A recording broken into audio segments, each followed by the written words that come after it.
가난이 복이 될 수 있을까요? 가난이 복이 될 수 있을까? 제 기억으로는 어느 시대 어느 장소를 막론하고 가난은 환영받은 적이 없는 것 같아요.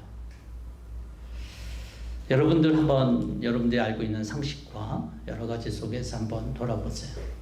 가난이 환영받은 적이 있었나?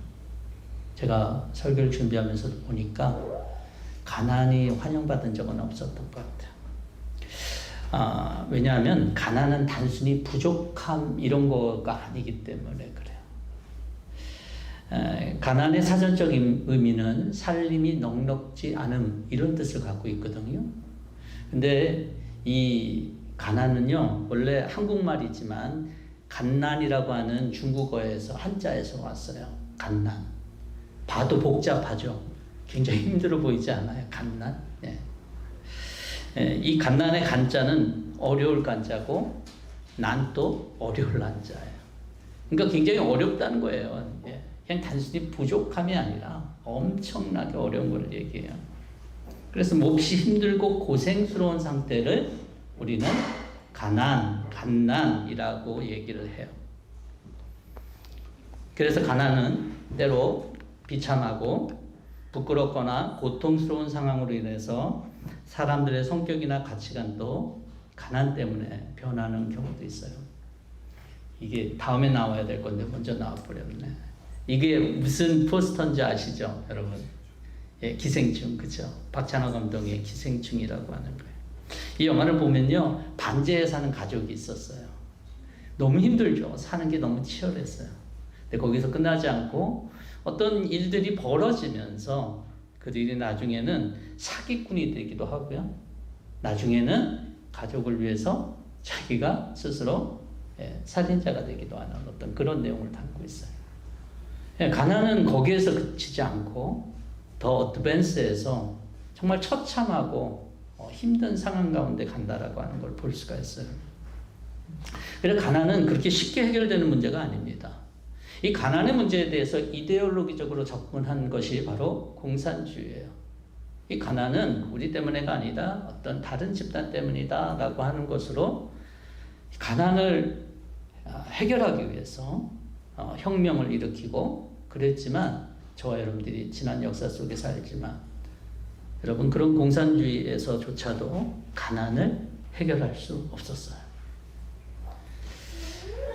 오늘 본문의 단어, 저와 여러분 읽었던 마태복음 5장 3절부터 있었던 그런 단어를 만약 굳이 얘기한다면 세상에서 가난은 복이 될 수 없다 이렇게 얘기할 수 있을 것 같아요. 근데 예수님께서 가르침의 일성이 뭐였습니까? 첫 번째로 팔복의 첫 번째가 뭐냐, 우리 다 같이 함께 읽겠습니다. 시작.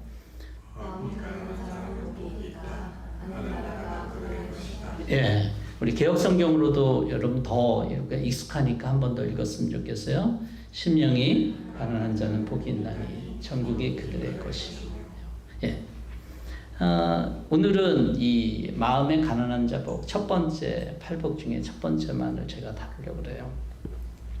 세상에서의 가난은 복이 될 수가 없어요. 그런데 예수님은 가난한데 복이 있는 길이 있다라고 다른 얘기를 하세요. 성경에서 가난은 두 단어를 씁니다. 하나는 프토코스고 하나는 NS가 아니라 페네스인데 잘못 썼네요. 예. 푸입니다. 푸 발음이. 페네스라고 하는 단어인데 이 페네스는요 그냥 겨우겨우 연명할 수 있는 그런 가난을 얘기해요. 다른 사람들과 상대적으로 비교해서 가난한 것을 얘기하고 프토코스야말로 진짜 절대적인 가난, 파산했다든지 자기가 삶을 절대로 자기 힘으로 영위할 수 없는 상태를 얘기하는데 오늘 예수님이 쓰신 단어는 밑에 페네스라고 하는 단어가 아니라 프토코스라고 하는 단어예요. 저는 미국에서도 가난한 사람들이 많이 있는 것을 보게 됩니다. 어떤 사람들은 나도 가난하다 이렇게 생각하는 사람들도 있을 거예요. 그런데 IT 땅과 같은 데 가서 딱 그 아이들을 보면 우리는 가난했다라고 하는 말을 참 쓸 수가 없죠. 그 사람들에 비하면 우리는 모두 다 상대적으로 가난했던 사람들이구나라고 얘기를 할 거예요. 예수님은 이 세상에서 언제나 변함이 없었던 가난의 비참함이나 고통을 몰라서 얘기하는 것이 아닙니다. 이 말씀을 하시고 있는 이유는 그냥 대다수 사람들이 그냥 쉽게 받아들이듯이 새마을운동을 이해할 수 있는 사람들이 또 있으면 좀 나이가 지긋하신 분이긴 할 텐데요. 그냥 잘 살아보자라고 하는 얘기로 한번 도전하는 얘기도 아니에요. 이 말씀은. 산상수훈은 제가 계속적으로 얘기하겠지만 하나님 나라 천국에 대한 얘기예요. 말씀이에요.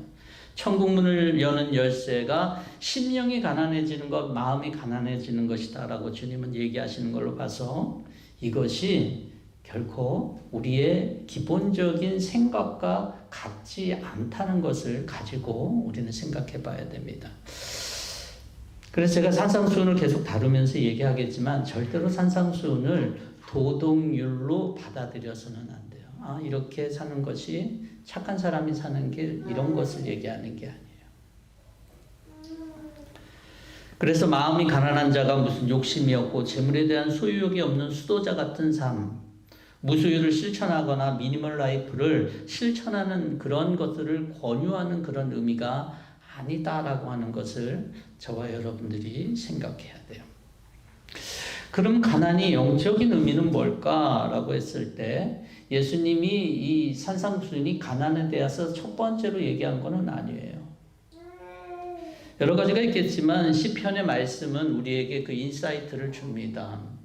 시편 40편 17절에 보면 시편 기자가 얘기를 이렇게 합니다. 나는 가난하고 궁핍하오나 주께서는 나를 생각하시오니 주는 나의 도움이시오 나를 건지시는 이시라. 나의 하나님이여 지체하지 마옵소서. 여기에 가난은 물질적인 가난이나 궁핍함을 얘기하는 게 아니에요. 이 가난은 오직 하나님만이 나의 도움이 될 수 있고 그랬기 때문에 하나님만을 바란다라고 하는 그런 고백입니다. 첫째로 영적인 가난은요, 절대적으로 하나님을 의지하는 마음과 심령을 이야기하는 것입니다. 자신의 공경을 도울 분은 하나님밖에 없다. 그걸 바라는 거예요. 하나님을 바라고 오늘 우리 찬양 가사처럼 바라고 또 기도하는 것. 그게 바로 가난한 자가 될 거예요. 그래서 그런 가난이라 그러면 그에 반대되는 부한 것은 하나님 없어도 자기 힘으로, 자기 지혜로, 자기 노력으로 살아가는 사람들이 바로 심령에 부유한 사람, 마음에 부유한 사람이다라고 얘기할 거예요. 그래서 필립 얀시라고 하는 그런 필립 얀시 책이 여러 개가 있는데 필립 얀시의 글에 의하면 이런 얘기가 있어요. 우리는 여유가 있어 하나님께 나아가기보다는 부족하고 궁핍한 상태에서 그분을 의지하게 된다. 여유 있을 때보다도 부족하고 궁핍한 상태에서 그분을 의지하게 된다. 저는 이 말에 동의해요. 하나님만을 전적으로 의지할 수밖에 없는 이유는 우리가 깨닫게 되는 거예요. 내가 어느 순간인가 다른 것을 의지할 수가 없구나. 내가 의지했던 모든 것들, 내가 사랑했던 것, 나를 사랑했던 사람들도 내가 어느 순간이 되면은 그 순간에 나를 도울 수가 없구나 라고 하는 것을 깨닫는 순간이 있어요. 내가 믿을만하다라고 하는 늘 나를 도와줬던 사람조차도 결코 끝까지 같이 있을 수는 없기 때문이에요. 그래서 성경은 오직 하나님만 믿을만하다라고 얘기를 해요. 또 다른 시편 기자는 그래서 시편 말씀에 어떤 사람은 병거, 어떤 사람은 말을 의지하나 우리는 여호와 우리 하나님의 이름을 자랑하리로다. 의지한다라고 하는 거예요. 여러분들은 전적으로 하나님만을 의지할 정도로 여러분들의 심령은 가난합니까? 여러분들이 그런 가난함이 있다라면 여러분들의 삶은 복된 거예요. 근데 그 가난함이 없다라면 아마도 하나님이 말한, 예수님이 말한 복에서 가깝지는 않다라고 하는 거예요. 그래서 천국을 내가 소유했는지 없는지, 내가 천국 안에 있는지, 천국 문을 열고 내가 들어갔는지 절대로 알 수가 없을 것입니다.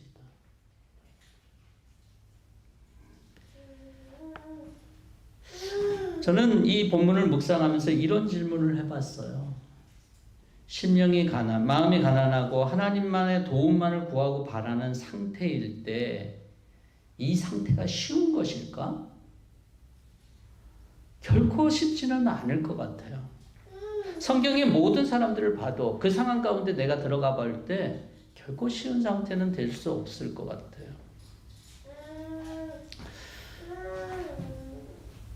가난은 어떤 상황이 돼도, 그게 영적으로 돼도 사람들한테 그렇게 쉬운 상태는 안 되는 것 같아요. 저에게도 온전히 하나님만을 의지하겠다라고 하는 그것만 바라고 아무것도 정말 믿을 게 없어서 그럴 때가 있었거든요. 근데 그때로 다시 들어가고 싶어 그러면 조금 주저되는 그런 마음 한쪽 구퉁이 있을 것 같아요. 금요일날 제가 우리 목사님들하고 같이 한인 목사님들하고 같이 모임을 가졌는데 거기에 강사로 오신 분이 누구냐면은 정모수 목사님이라고, 이분 15살 때 한국에서 미국으로 오셔서 지금 41년을 거했어요. 우리 교단의 레조네이스에서 활동하시는 분이신데, 이분이 이제 모든 것들을 다 여기 있는 걸 정리하고 한국 선교사로 가요. 한국 선교사가 필요한가? 이제는 필요할 때가 됐나 봐요.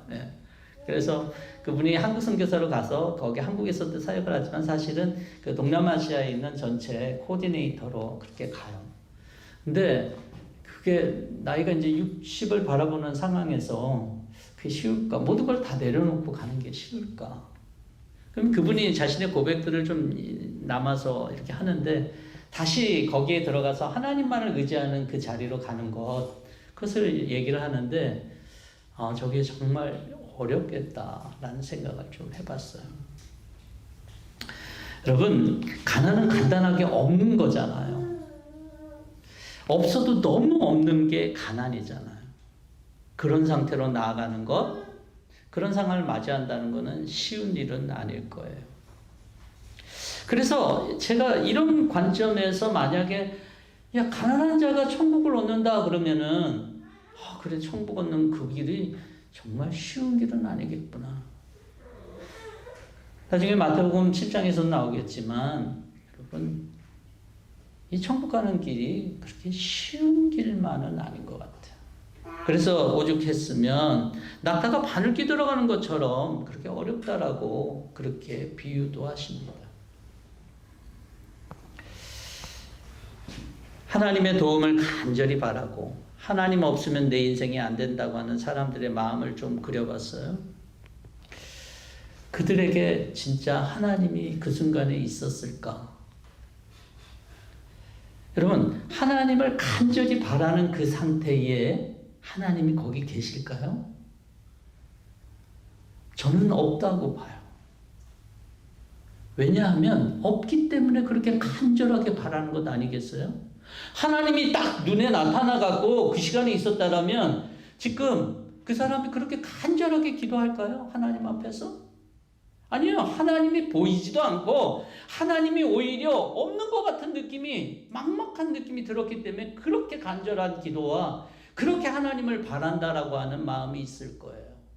오히려 그 순간에는 하나님이 없는 것 같은, 하나님이 보이지 않는 순간을 맞이했기 때문에 그 시간에 그렇게 기도했을 거라고요.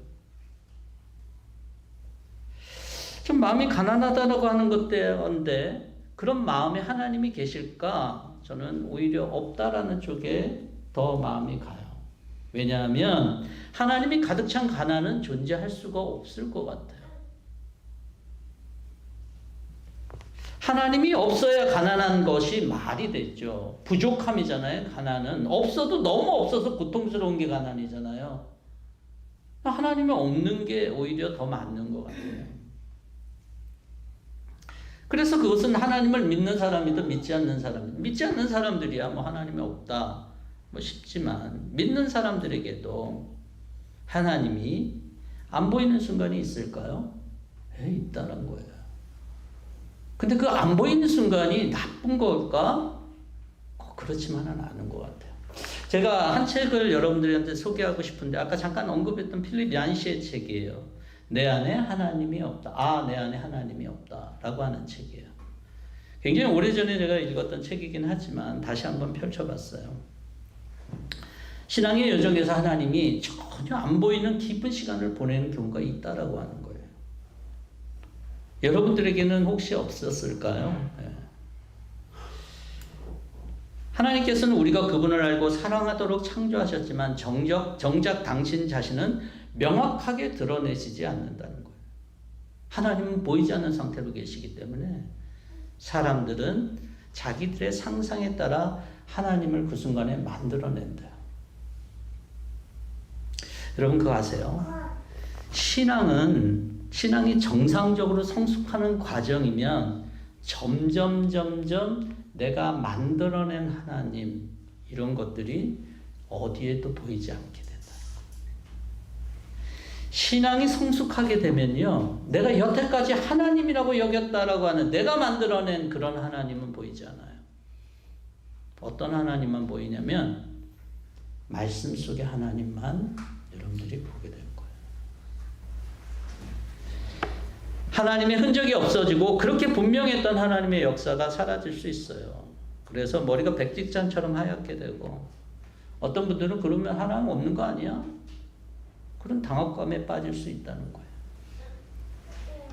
가난이 사람을 폭력적으로 만들기도 하고 이상한 성격을 만들기도 하고 가난이 우리들 가운데서 또 뭔가 좀 부끄러움과 수치심 이런 모든 것들 속에서 가난이 주는 그런 악영향이 있다고 말씀드렸어요.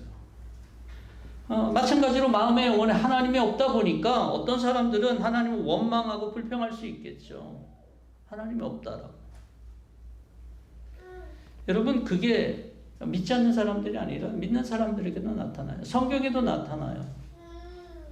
출애굽기에 이스라엘 백성들이 출애굽할 때 광야 과정이 얼마나 어렵습니까? 그럼 하나님이 삼시세 때 이렇게 하나님이 뭔가를 제공해 줘야 되는데 그러지를 못한 거예요. 먹을 것도 떨어지고요.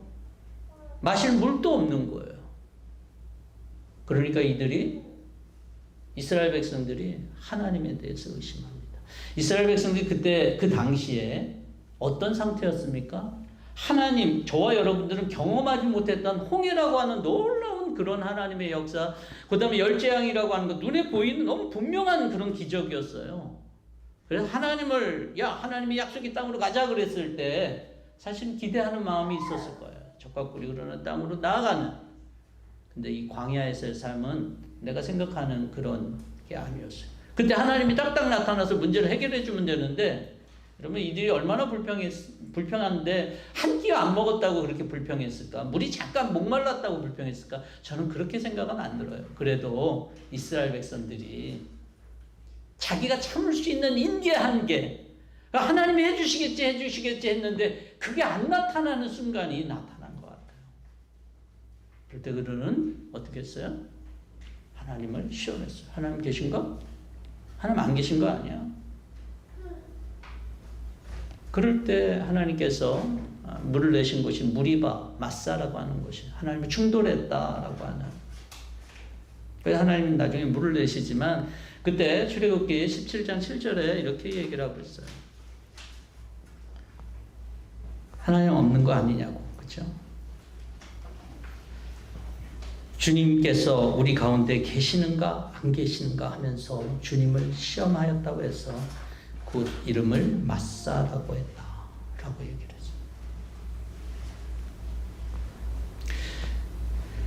했어요.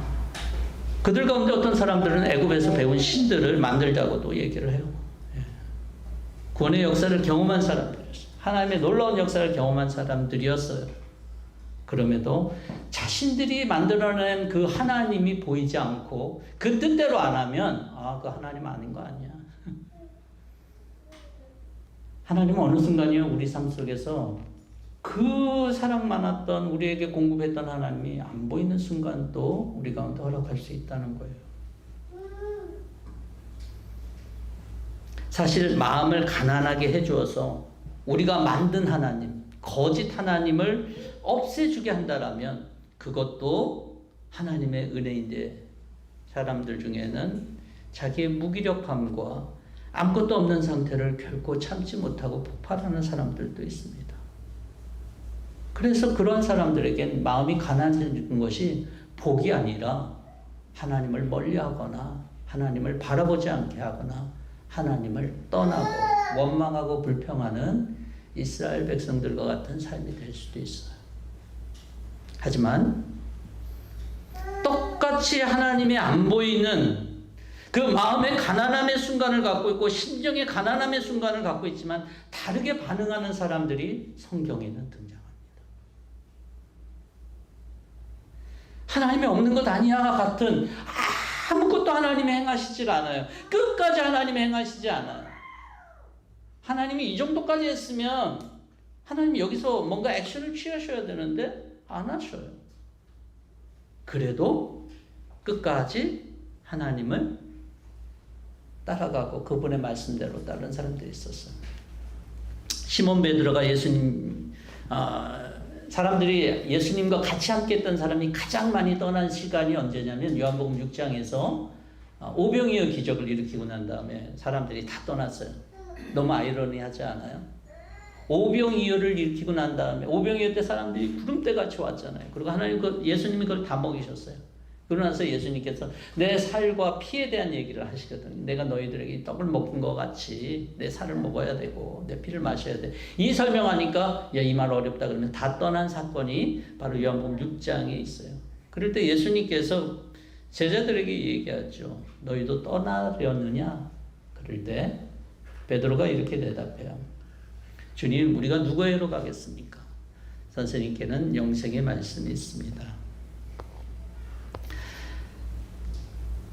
여러분, 시몬 베드로가 대단한 믿음이 있었던 때인가 라고 생각할 때 사실은 주는 그리스도시요 살아계신 하나님의 아들이라고 하는 이 고백이 있잖아요. 베드로에게 가장 위대한 고백이고, 그런데 이 고백보다 훨씬 전의 일이거든요. 이 일은. 하나님의 말씀을 믿고 끝까지 가려는 사람들이 아무것도 보이지 않아도, 사람들이 지금 다 떠나고 그래도 그것을 신뢰하는 사람들이 있다는 거예요. 믿음은요, 기대하지 않았던 것에서는 강해지지만 당연할 것 같은 상황에서는 약화되는 것이 바로 믿음이에요. 믿음은 여러분들이 열심히 강화돼서 되는 게 믿음이 아니에요. 성경이 말하는 믿음. 오히려 믿음은 기대하지 않고 정말 어떠할 수가 없는 상황 가운데서 그 믿음은, 진짜 믿음은 시작되는 거예요. 여러분, 예수님이 행했던 기적들이 많이 있는데 많은 기적 속에서 예수님 앞에 나왔던 사람들이 여러분 어떤 순간에 그들이 그 기적을 경험했냐면, 예수님이 다 그 기적을 한 다음에 비슷하게, 다는 아니지만 비슷하게 얘기하는 멘션들이 있어요. 공통되는 것이 바로 믿음이에요. 내 믿음이 크도다. 내 믿음이 너를 구원했다. 왠지 아세요? 보통 사람들이라면 그것을 다 포기하고 전혀 생각하지 않을 상황에 그들은 끝까지 예수님을 붙잡았거든요.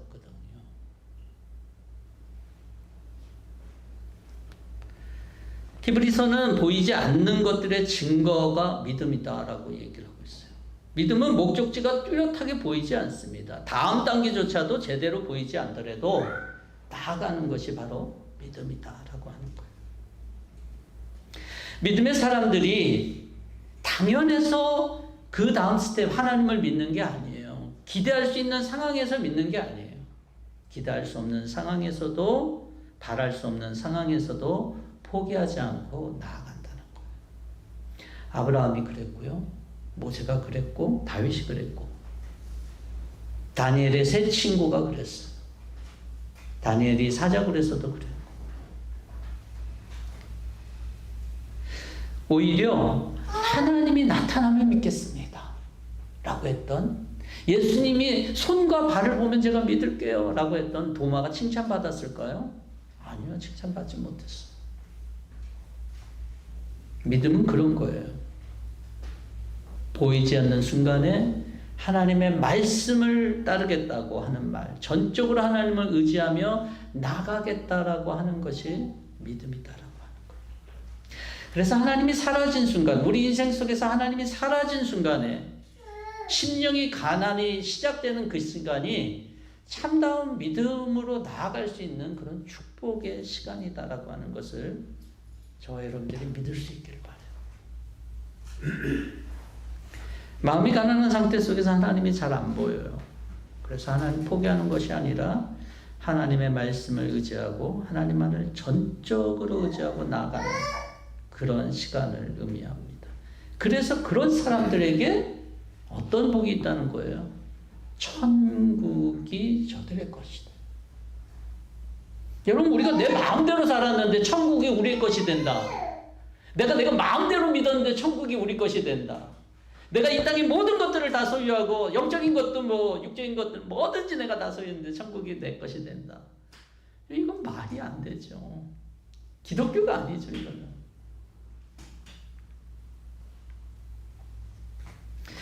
이 세상의 가난, 우리 고통과 절망과 부끄러움과 수치는 준다 그랬어요.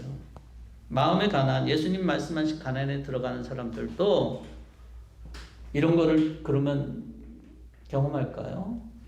놀랍게도 끝까지 믿고 그렇게 나가는 사람들에게는요, 평안이 주어지고 확신이 있고 내가 생각한 대로 문제가 해결되지 않아도 하나님이 일하시는 것을 경험하게 되니까 아, 그게 천국이구나라고 하는 것을 알게 된다.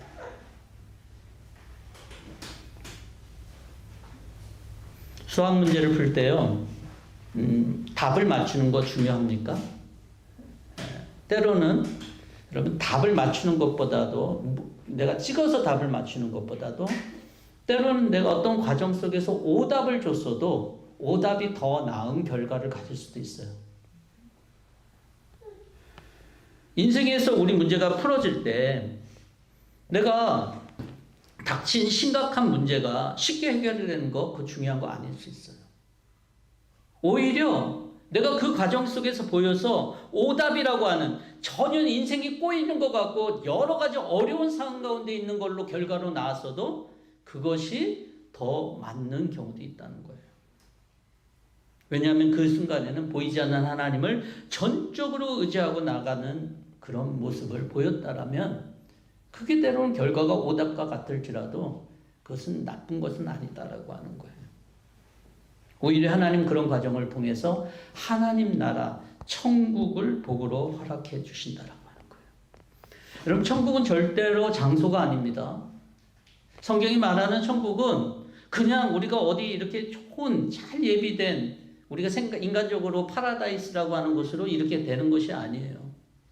천국은 늘 얘기를 했지만 어딥니까? 하나님 다스리시는 곳이에요. 하나님 다스리시는 곳. 천국은 하나님이 내 삶 속에서 임재하셔서 다스릴 때 그 천국이 임하는 거잖아요. 성경은 인생 문제를 시시콜콜 해결해 주겠다고 얘기하고 있지 않아요. 그렇지만 내가 임재하겠고 내가 너희를 다스리겠고 너희들이 하나님이 되겠다고는 얘기를 하고 계세요. 여러분, 그래서 우리가 마태복음 11장에 보면 이런 말씀이 있어요. 여러분들이 잘 아는 말씀인데요. 수고하고 무거운 짐을 진 사람 모두 내게로 오르라. 내가 너희를 쉬게 하겠다. 잘 알죠? 근데 사람들이 하나님 내게 쉼을 주시는 분이야. 근데 29절과 30절을 잘 몰라서 그렇게 얘기를 하는 것 같은데 29절과 30절을 우리 다 같이 한번 읽어보겠습니다. 시작. 나는 마음이 내 멍에를 메고 나에게 배우라. 그리하면 너희는 나의 마음에 쉼을 얻을 것이다. 내 멍에는 편하고 내 짐은 가볍다. 멍에가 없어진다고 얘기하지 않았어요. 내 멍에가 있다는 거예요. 그렇죠? 내 짐이 있다는 거예요. 그것이 존재하는 다른 차원에. 하지만 그 짐은 세상의 짐과 달라요. 아까 잠깐 말씀드렸다시피 이 가난은 하나님이 주시는 그런 평안도 있고 쉼도 있고 가벼움도 있고 그런 거 가져다 준다는 거예요. 굉장히 다른 차원이죠. 저는 저와 여러분들 모두가 저는 제가 그렇게 있다고 제가 말씀드리는 게 아니에요. 저도 이것을 말씀을 준비하면서 정말로 사모했어요. 하나님, 제가 마음이 가난한 그런 사람이 되기를 원합니다. 그러한 축복을 제가 받기를 원합니다. 라고 하는 심정으로 말씀을 이렇게 묵상하면서 여러분들한테 얘기하는 거예요. 우리 모두가 바라봐야 되는 것은 마음이 가난한 하나님이 없다라고 하는 그 상황 속에서도 끝까지 믿음으로 같이 함께 가지면서 천국의 길을 걸어가는 그런 축복이 우리 모두한테 함께 있기를 원합니다.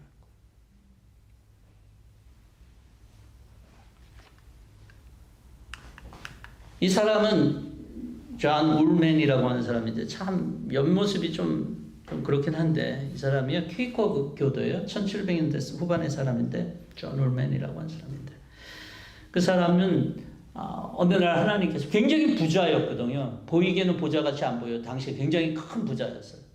어느 날 1700년대 후반에 있었던 제도가 노예제도거든요. 하나님께서 노예 소유에 대해서 하나님 일깨워 주셨어요. 그 전까지는 안락했지만 그 모든 사업들을 포기하고요. 노예 해방을 위해서 자기의 재산을 사용하기 시작해요. 그래서 노예들이 그 당시 많은 노동으로 인해서 있던 그 염료들이 수많은 노예들을 그렇게 동원된다는 걸 알기 때문에 염료를 쓰지 않고 또 염료를 쓴 옷들, 그러니까 염색하지 않은 옷만 입었어요. 또 운송수단을 허락되지 않은 그 노예들과 같이 걸어다니고, 뭐 어쨌든 여러 가지 것들 이 사람의 영향으로 인해서 1787년도에 미국 내 모든 퀘이커 교도들에게는 한 명의 노예도 없었다고 그래요. 제가 왜 이 얘기를 하냐면, 여러분 우리가 하나님을 믿고 의지하고 그분을 간다는 게 쉬운 길이 아니다는 걸 얘기하는 거예요. 우리가 후대 때는 이렇게 이 사람 훌륭하다 뭐 이렇게 얘기할 수 있지만 그 상황 속에서 얼마나 힘들었겠냐는 거예요. 하나님을 전적으로 의지하겠다는 분, 정말 하나님이 보이지 않아도 하나님만을 전적으로 의지하겠다는 믿음이 결코 쉬운 거 아니다라고 하는 거예요. 그렇지만 그 삶을 살아낸다라면 여러분 천국이 이루어지는 건 너무나도 분명해요. 말씀을 맺기를 원합니다. 여러분, 하나님 없으면 우리 인생 속에 살 수 없습니다. 하나님만 전적으로 의지할 수 있기를 바랍니다. 그렇지만 하나님 때로는 우리를 마음을 가난하게 만드는, 마치 하나님이 없게 되는 것 같은 상황 가운데 있다고 할지라도 여러분 원망하고 불평함으로 우리의 삶을 그렇게 드러내는 것이 아니라 그 순간에도 주님의 말씀을 믿고 끝까지 하나님을 의지하면서 나아갈 때 하나님이 정말 나를 다스리는구나. 천국, 하나님의 나라, 진짜 하나님이 나를 다스리는 그 임재 체험 속에서 우리 믿음의 삶이, 우리 이 인생, 정말 아무것도 아닌 이 인생이 정말 풍요롭고 가치 있는 삶으로 주님과 동행하는 그런 귀한 삶이 저와 여러분들에게 있으리라고 믿습니다.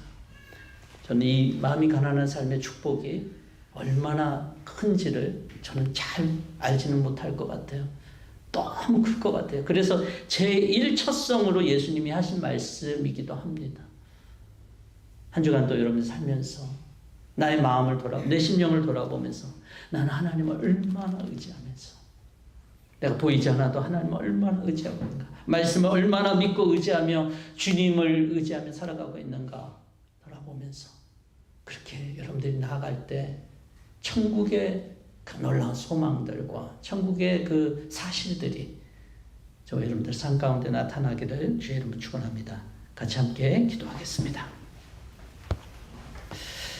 하나님, 때로는 우리는 예수를 믿는다고 하지만 세상의 기준과 다를 바 없을 때가 많이 있습니다.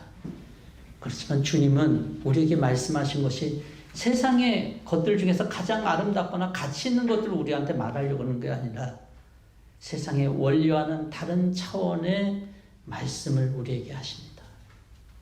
우리가 이 말씀을 들을 수 있는 심령이 되게 하여 주시고, 오늘 또 마음이 가난한 자의 복, 하나님, 그것이 하나님을 전적으로 의지하려고 하는 그런 믿음과 보이지 않는 상황 가운데서 끝까지 하나님의 말씀을 믿고 의지하며 나아가는 사람들에게 주어지는 그런 복인 것을 우리가 믿게 하여 주시고, 그런 모든 사람들에게 하나님의 임재가 있는 그런 축복, 천국의 축복이 누려질 수 있도록 주님 허락하여 주시옵소서.